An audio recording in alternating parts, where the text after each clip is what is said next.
pas seulement le pacte civique propose à la fois de développer la responsabilité individuelle, ça je crois qu'il faut le faire, mais aussi de changer le mode de fonctionnement des organisations et d'agir au niveau politique. C'est ces trois niveaux de changement qu'il faut faire fonctionner ensemble. Voilà. Toute vision qui est soit tout politique, soit tout société civile, soit tout responsabilité sociale des organisations est un discours imparfait.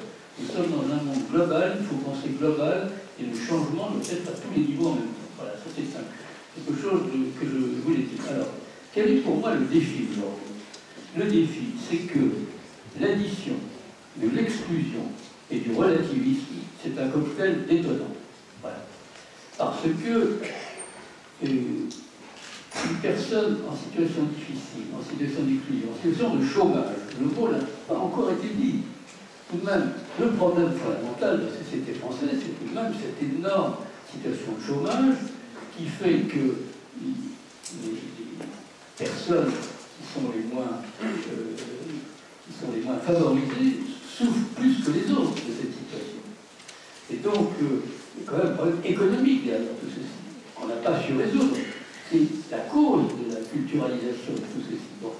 Donc, une situation difficile, une situation d'exclusion est supportable quand il y a de l'intériorité, quand il y a des valeurs, quand on peut appartenir à une religion, à une idéologie qui vous donne une estime de vous-même. Mais quand il n'y a plus ça, à ce moment-là, il y a un cocktail détonnant. Voilà. Or, qu'est-ce que je constate? C'est que nous avons laissé cette situation de chômage monter.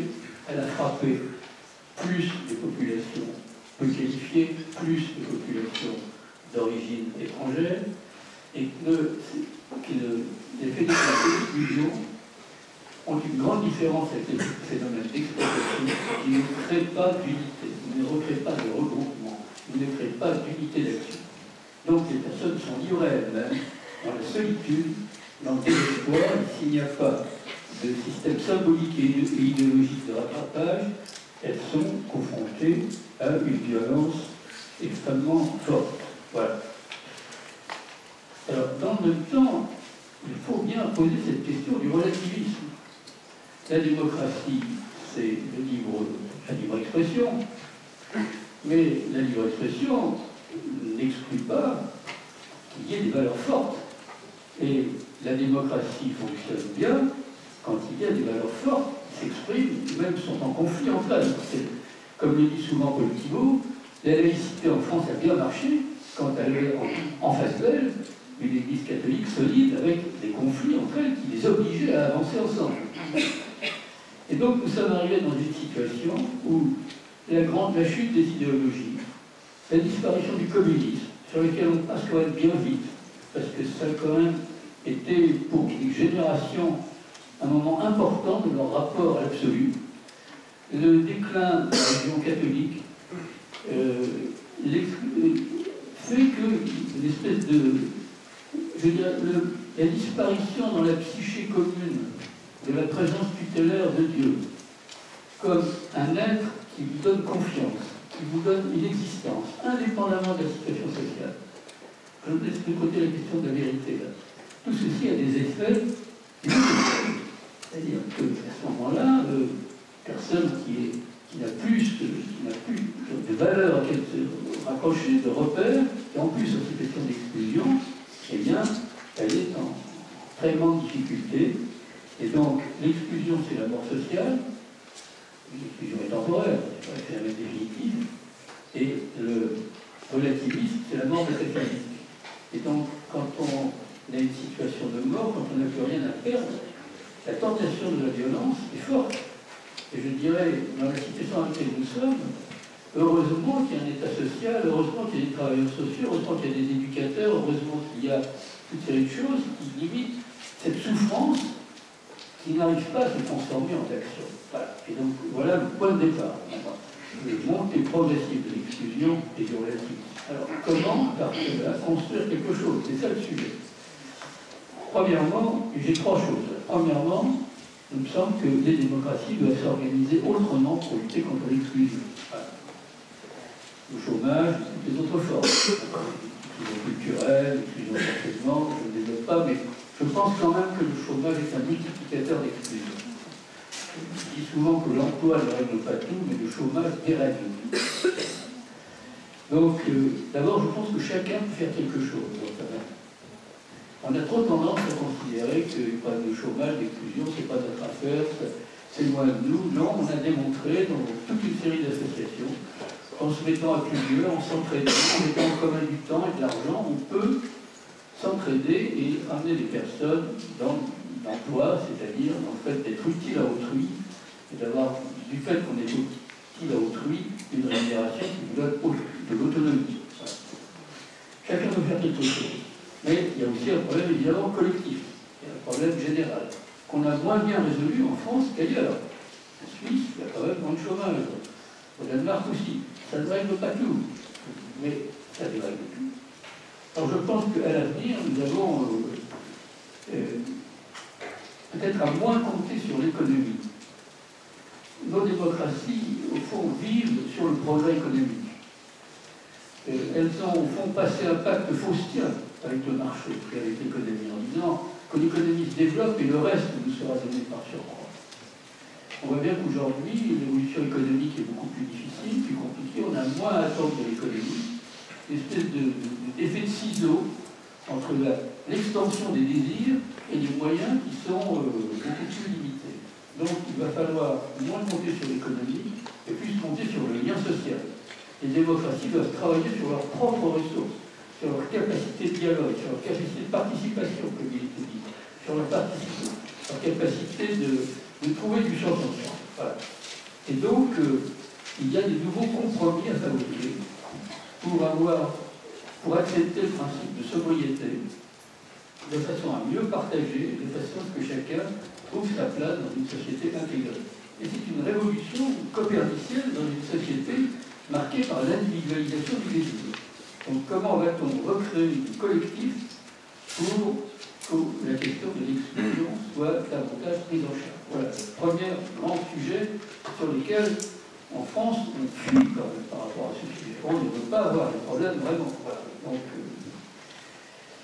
d'où l'idée d'une démarche globale du pacte civil qui est effectivement de travailler à la fois sur des valeurs de créativité, de sobriété, de justice et de fraternité pour prendre en charge ces problèmes. Alors, deuxièmement, je voudrais dire un mot quand même de cette question du relativisme. Comment, c'est pas évident de traiter ce sujet en démocratie. Alors, je crois qu'il faudrait faire, c'est retourner le problème. C'est-à-dire, plutôt que le relativisme soit une machine à détruire le sens, que ce soit un moyen d'enrichir le sens. Voilà, le pluralisme, la multiplicité des points de vue. Est-ce que c'est un moyen de dire qu'il n'y a pas de point de vue? Tout est incertain. Donc rien ne vaut plus qu'autre chose. Tout vaut un peu n'importe quoi. Ce qui donne libre cours au cynisme. Chacun pour soi. Au culte de l'argent. Il faut se dire que revoir la manière dont les démocraties fonctionnent et penser que la démocratie, c'est pas seulement les élections tous les 5 ans, mais c'est un moyen de travailler ensemble sur le sens que l'on donne à la vie sociale. C'est la démocratie, c'est la liberté d'expression, elle a pour but d'aider chacun à donner du sens à sa vie. Que le sens soit donné par une révélation, comme certains le pensent, que le sens doit être construit par des hommes eux-mêmes, parce qu'il n'y en a pas de données, que c'est l'humanisme qui incombe de le construire, ou bien, au contraire, on fait un cynisme pour certains. Donc ça veut dire que dans l'éducation doit être organisée de telle façon que chacun puisse mobiliser les ressources de sens, le patrimoine symbolique de l'humanité, que l'humanité peut construire. Voilà. Et ça veut dire que, d'autre part, il doit y avoir d'autres relations entre démocratie et religion. On n'a pas tellement parlé de religion dans cette affaire. C'est quand même la religion, quand même un peu le sujet. L'économie et la religion sont le sujet. Je crois qu'il faut admettre que les religions ont besoin de la démocratie pour contenir leur tendance à la violence. Toute religion, en tant qu'elle a une idée de l'absolu, a une tendance à la violence. Toutes, presque toutes, on va discuter sur certaines. Et donc, la démocratie, moi je pense qu'elle est quelque chose de très important, qu'elle a une valeur spirituelle en elle-même, et qu'elle est une aide aux religions. En même temps, les démocraties ont besoin des religions parce qu'elles fournissent des ressources de sens d'une nature particulière, que la philosophie ne donne pas exactement de la même manière. Elles sont capables de donner des réponses au mystère de l'être d'une manière particulière. Et donc, l'articulation entre démocratie et spiritualité, dans une association de travail sur ce point, est la question centrale.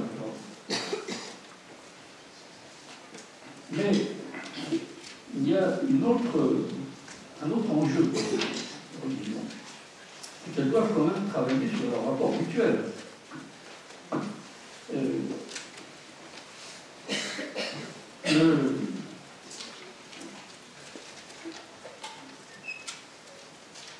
Il y a derrière tout ceci une façon pour les religions de savoir si elles vont travailler ensemble à un monde meilleur, ou si elles vont se disputer sur des questions d'appartenance ou de territorialité. Et donc, la question du dialogue interreligieux, intra-religieux et méta-religieux est posée. C'est-à-dire, l'interreligieux, c'est de discuter. L'intra-religieux, c'est d'aller plus loin. C'est Panicard qui a développé cette idée. C'est l'idée qu'on a besoin, quand on appartient à une tradition, de regarder les traditions des autres pour comprendre les valeurs qui sont déployées par les traditions et pour redécouvrir des valeurs qu'on a dans sa propre tradition et qui ont souvent été éliminées. Toute religion est complexe. Elle dit une chose et une autre, souvent. Il y a des contradictions dans toutes les religions. Donc, il faut arriver à trouver ce qui leur donne le meilleur d'elles-mêmes. Et c'est là que le méta-religieux est important. Parce que s'il y a un Dieu unique, c'est le même pour tous, quand même. Et à ce moment-là, on me citait l'exemple de la pièce de Nathan le Sage de Lessing. Il raconte l'histoire des trois anneaux. Il y a un père qui a trois fils. Il a un anneau merveilleux qu'il veut donner à son fils préféré, mais là, dans la tradition familiale, il donne l'anneau à son fils préféré, il aime ses trois enfants de la même façon. Et donc, il fait fabriquer trois anneaux et il dit à chacun, je vous ai donné le meilleur. Et donc, chacun se dit, alors ça va pas lui, ils vont voir lui. Alors, il y a deux solutions. Soit les anneaux sont faux, ils sont tous les trois faux, et donc on n'a plus qu'à se disputer jusqu'à la fin des temps. Soit ils sont tous les trois bons. Et dans ce cas-là, on est tous à travailler ensemble. Et ça me mène à mon dernier point, si vous me donnez encore une minute, qui est qu'il me semble, puisque moi je suis plutôt dans la vision optimiste du 11 janvier, que tout de même il y a un grand enjeu qui est posé, je dirais, au président de la République, qui ne cesse de mettre en avant l'esprit du 11 janvier, c'est de construire le volet fraternité de la République. Ce volet, c'est quand même notre devise républicaine. On discute sans arrêt de la liberté, on discute sans arrêt de l'égalité, et la fraternité, on en parle presque jamais. Comme disait Régis Debray, c'est devenu une espèce de vieille cousine qui fait tapisserie et qu'on invite que rarement à danser. Eh bien, la fraternité, mais qu'est-ce que c'est vraiment? Pourquoi certains ne sont-ils pas venus le 11 janvier pour parler avec eux, les écouter? Quelle peut être la portée de la fraternité? Quels sont ses rapports avec la liberté, l'égalité, la laïcité, la solidarité? Est-ce que la solidarité, ça suffit à remplir le projet de fraternité? Dans un premier temps, ça a peut-être contribué à cela, mais aujourd'hui, on va dire que ça ne suffit pas. Quelle sont la créativité de fraternité qui existe sur le terrain de manière formidable et qui n'est pas tellement répercutée par les médias parce que c'est pas facile à expliquer, pas facile à dire, c'est pas spectaculaire. Quels sont les déficits de la grande fraternité? Et à partir de là, qu'est-ce qu'on peut construire à tous les niveaux, dans nos comportements personnels, dans nos modes de fonctionnement de nos organisations, dans notre système politique, voire même dans notre constitution. Après tout, le Marseillaise, certains disent qu'il serait temps de changer les paroles quand même. C'est un peu dur quand même. Et bien voilà le chantier, à notre avis, qu'après le 11 janvier, on doit ouvrir et qu'avec un certain nombre d'associations, on essaie de développer. L'ODAS a lancé un appel pour une semaine de la fraternité, des états généraux de la fraternité. Patrick Vivray va nous faire manifester tous les 11 du mois place de la République ou dans les différentes places. Nous, Patrick Civique, nous demandons d'écrire au président de la République pour aller lui parler de ce projet de fraternité. Voilà comment je voudrais essayer de répondre moi, au problème que vous avez posé. Alors, je peux parler des libertés d'expression, mais j'y reviendrai peut-être tout à l'heure.